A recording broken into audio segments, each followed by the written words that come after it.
Tsy misy ny etsika fankalazana ny andro maneran-tany ho an'ny tranom-bahoaka na ny musée teto taptanana ny Mahajanga androany lakamisy 7 ny volana May taona 2017.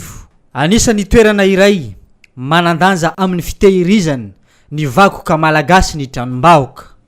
Na eo aza izany tsy misy ny fankalazana raha teto ataptanana ny Mahajanga. Manana musée iray isika eto Mahajanga dia ny musée Akiba eny amin'ny campus ny université ny Mahajanga. Raha ny fatrobeny manokana dia mbola vitsy zany ny tranom-bahoaka izay mbola hazo lazaina fa vitsy-pahalara raha tsy laza antsika fa tsy ny musée Akiba izay musée zay eo amin'ny fitantanany université ny Mahajanga.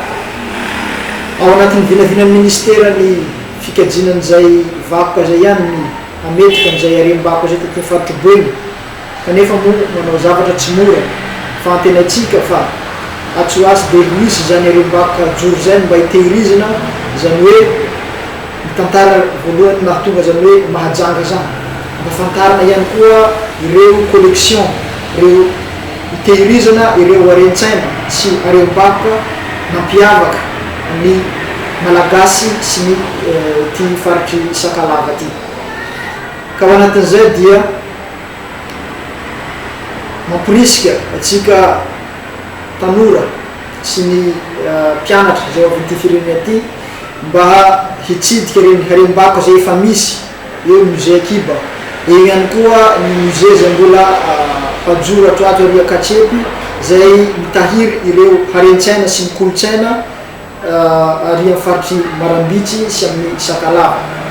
Na eo aza izany anisany mankalaza ny andro maneran-tany ho an'ny tranom-bahoaka ny tompon'andraikitra eny Antananarivo renivohitra.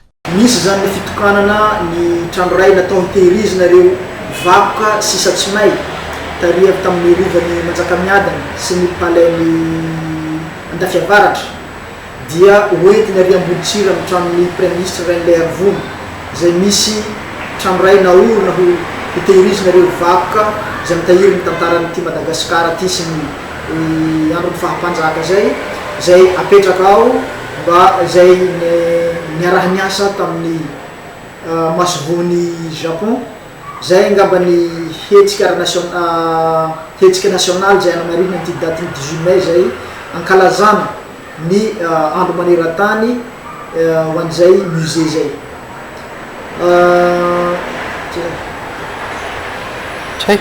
Tsy tokony atao tsinotsinona ny tranom-bahoaka eto amintsika fa ahafantara ny taranaka faramandimby ny zavatra zay niseho teto Madagasikara fa indrindra eo amin'ny lafiny kolotsaina.